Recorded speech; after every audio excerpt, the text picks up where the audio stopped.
জন্মগ্রহণের সময় হয় তখন ঈশ্বরের প্রবর্তনায় নিজ পূর্ব কর্মানুসারে দেহপ্রাপ্তির জন্য পুরুষের শুক্রকণা আশ্রয় করে নারীর উদরে প্রবেশ করে থাকে। গর্ভে প্রবিষ্ট হয়ে এক রাত্রে অর্থাৎ প্রথম রাত্রে স্ত্রীর শনিতের সাথে কলল অর্থাৎ মিশ্রণ হয়।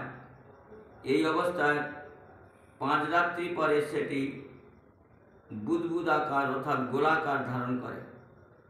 10 দিনে কুল ফলের মতন কিছুটা শক্ত হয়। তারপরে মাংসপেশি অর্থাৎ মাংসপিণ্ডের আকার অথবা অন্ডজ প্রাণীদের বেলায় অন্ডরূপে পরিণত হয়। 1 মাস পরে তার মস্তক, 2 মাসে হাত পা ইত্যাদি অঙ্গবিভাগ, 3 মাসে নখ, লোম, অস্থি, চর্ম এবং স্ত্রী পুরুষ চিহ্ন ও অন্যান্য ছিদ্র সকল উৎপন্ন হয়। 4 মাসে ত্বক, মাংস, রক্ত, মেদ, মজ্জা, অস্থি এবং শুক্র সপ্তধাতু উৎপন্ন হয়। 5ম মাসে ক্ষুধা তৃষ্ণার উদ্ভব। 6ষ্ঠ মাসে জরায়ুর দ্বারা বেষ্টিত হয়ে দক্ষিণ কক্ষতে পরিভ্রমণ করতে থাকে। সেই সময় মাতৃভুক্ত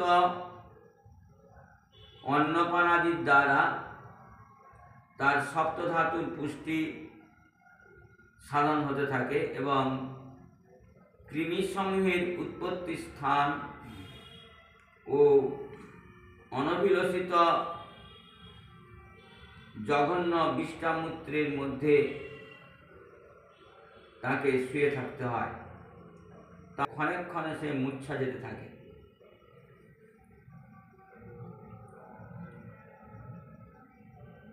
মাতৃভুক্ত দুঃসহনীয় কটু, তীক্ষ্ণ, উষ্ণ, লবণ, ক্ষার এবং অম্ল ইত্যাদি উগ্র পদার্থের স্পর্শের ফলে তার সর্বাঙ্গে জ্বালা করতে থাকে।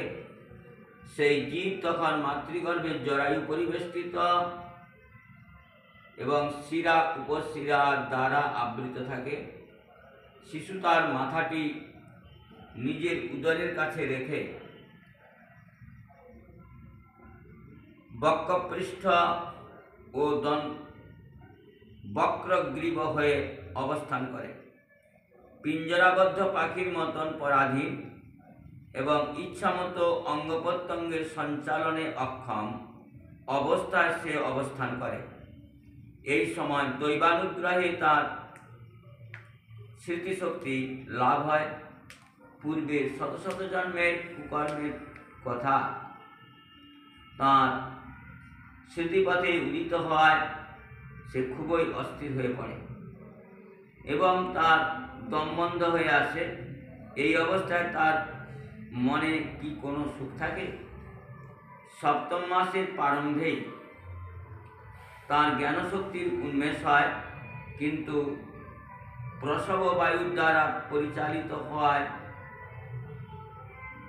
উদরে অবস্থিত কৃমিকীটাদির ন্যায় সে এক জায়গায় স্থির থাকতে পারে না। তখন শব্দ ভগবানের স্তব করতে থাকে। হ্যাঁ, বলছেন যে অতিশয় ভীত হয়ে সে ভগবান তাকে মাতৃগর্ভে স্থাপন করেছেন, সেই ভগবানকে গীতাঞ্জলি পুটে আকুল বাক্যে কৃপা যাজ্ঞা, কৃপা করো, কৃপা করো, কৃপা প্রার্থী, কৃপাচার। এই সময় তখন দেখো কিরকম জীব কত সচেতন, চেতনযুক্ত কিরকম। এরকম অবস্থাতে কৃপা যাজ্ঞা করছেন যে কৃপা করো, কষ্ট পাচ্ছি, খুব কষ্ট। আর অনেক অনেক জন্মের যে কর্ম, কৃষক কর্ম, তার সমস্ত বলছেন যে কুকর্মের কথা তার স্মৃতি পথে উদিত হয়।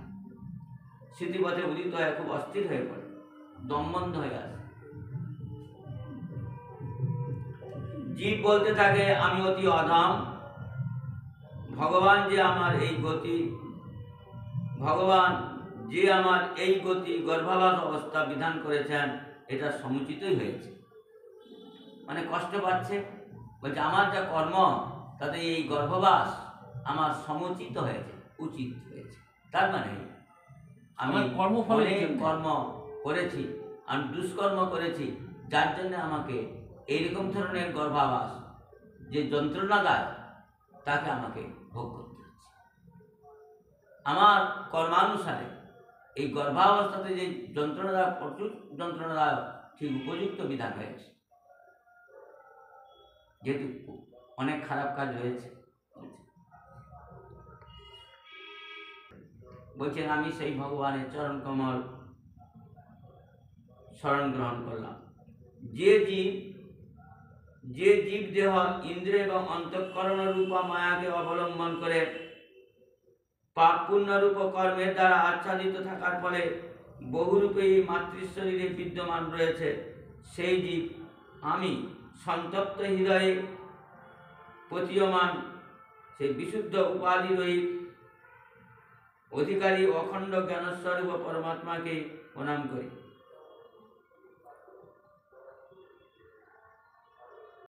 বিচরণ করে যাচ্ছে, ঘুরছে। বলছে যে সুতরাং সেই পরমপুরুষ পরমাত্মার কৃপা ছাড়া আর কোন উপায়ে সে পুনর্বার আত্মস্বরূপ জ্ঞান লাভ করতে সমর্থ হতে পারে? ভগবানের কৃপা ছাড়া সে আত্মস্বরূপ জ্ঞান লাভ করতে পারে না।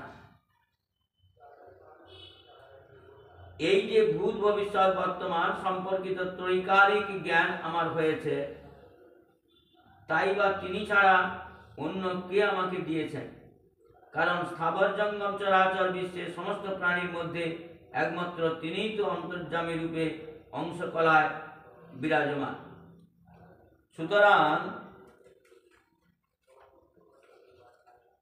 জীব রূপক কর্মদশা প্রাপ্ত তারই অনুসরণকারী, আমি আমার ত্রিতাপনিবৃত্তির জন্য তারই ভজনা করি। কর্মদশা প্রাপ্ত তারই অনুসরণকারী, আমি আমার ত্রিতাপনিবৃত্তির জন্য তারই ভজনা করি। হে ভগবান, এই দেহধারী জীব অপর অর্থাৎ মাতার দেহের উদরের মধ্যে অর্থাৎ মাতৃগর্ভে মলমূত্র শোণিত কূপে পড়ে রয়েছে। সেই দেহের জঠরাগ্নির দ্বারা এই জীবের শরীর অত্যন্ত সন্তপ্ত হচ্ছে। সেখান থেকে বহির্গত হওয়ার ইচ্ছায় সেদিন গুনছে। কখন ওই যে জঠরাগ্নি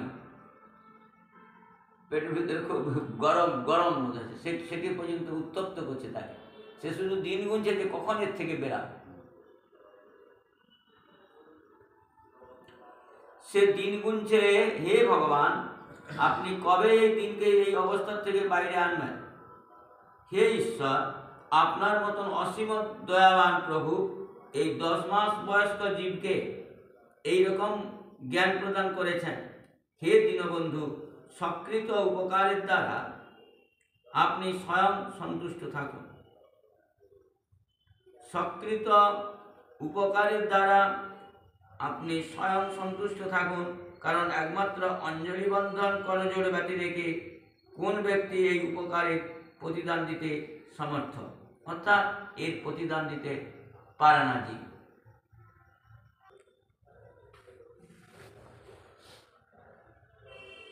সুতরাং এই গর্ভে অর্থাৎ এখানে ভয় পাচ্ছে যে গর্ভের থেকে বেরিয়ে গেলে ভগবানের যে মায়া, তার দ্বারা মায়াটিতে পড়ে সে সমস্ত কিছুকে ভুলে যাবে, তত্ত্বজ্ঞান সম্পর্কে ভুলে যাবে, ভগবানকে ভুলে যাবে। অতএব এই গর্ভে থেকেই তোমার ভজনা করা ভালো। সুতরাং এই গর্ভে থেকে অব্যাকুলিত চিত্তে ভগবানের চরণ কমল দুটি হৃদয়ের মধ্যে স্থাপন করে, অব্যাকুলিত চিত্তে মানে কোন রকম অস্থিরতা না হয়, কোনো ব্যাকুলতা না হয়, অব্যাকুলিত চিত্তে মানে স্থিরভাবে ভগবানের চরণ কমল দুটি হৃদয়ের মধ্যে স্থাপন করে নিজ বুদ্ধির উপর সহায় বলে নিজ বুদ্ধির উপর সহায় বলে খুব শীঘ্রই নিজেকে এই সংসার সমুদ্রের পারে নিয়ে যাব, যাতে নানান প্রকার দোষযুক্ত এই সংসার বন্ধন আমাকে আর ভোগ করতে না হয়। কপিল দেব বললেন, হে মাতো,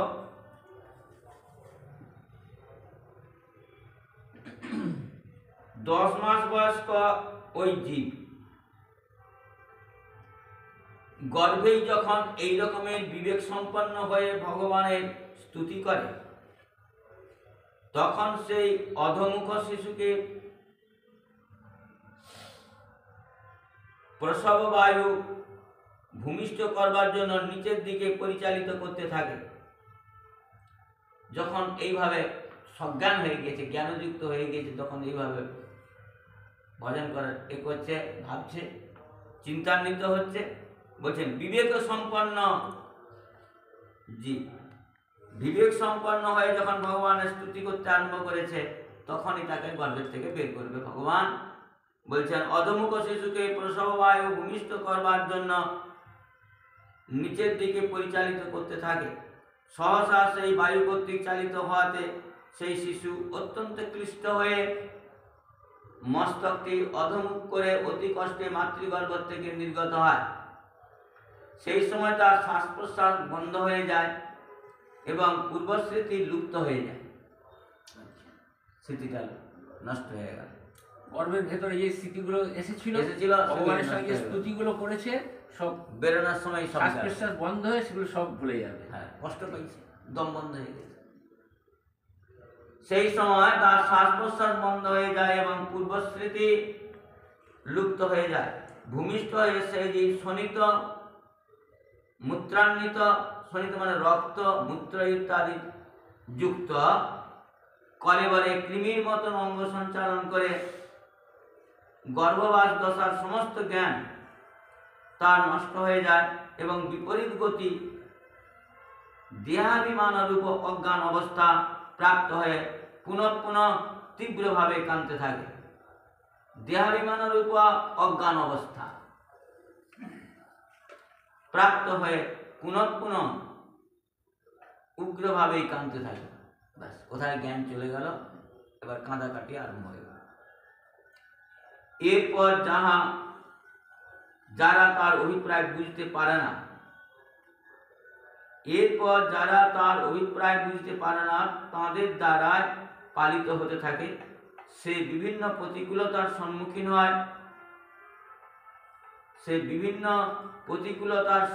হয়, উদর ব্যথা, খুদ পিপাসা ইত্যাদি, অথচ কোনটিরই প্রতিকার করার সামর্থ্য তার থাকে না। উদর ব্যথা, পেটে ব্যথা হয়, খুদ